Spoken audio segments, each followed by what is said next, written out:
For people who love solid co-op play, the last year or two have been pretty solid for Switch fans. Granted, there very much could always be more titles out there to enjoy with others. But given that they've sometimes been a style of game neglected entirely, it's great not just to see some making their way to the eShop, but many of them generally being well made to boot. All Hands on Deck is a more playful and creative take on the subgenre than most, but that absolutely doesn't mean that it's easy either.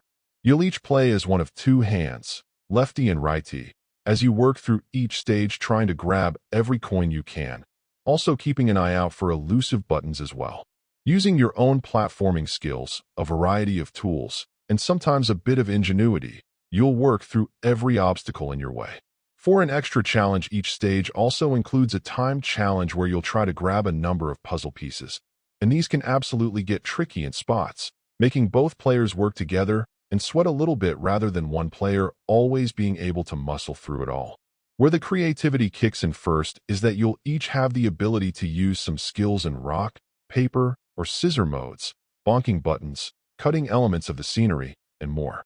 What you're able to interact with isn't always easy to see, sometimes making you recognize subtle details in the scenery, so each player will need to keep an eye out and think devious thoughts since the developers have some tough-to-find spots where they've hidden things. There are some challenges as well, though, starting with the fact that at times the camera isn't your friend, and your sense of depth perception can make some platforming areas more difficult than they should be.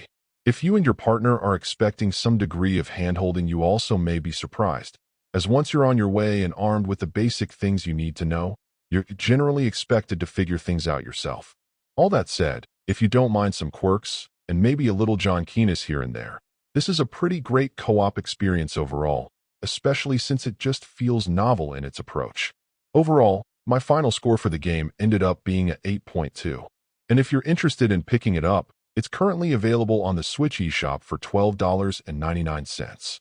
Thank you for taking the time to listen to this review. And if you'd like more information or ideas of indie games worth checking out on Switch, be sure to click on the link provided in the description.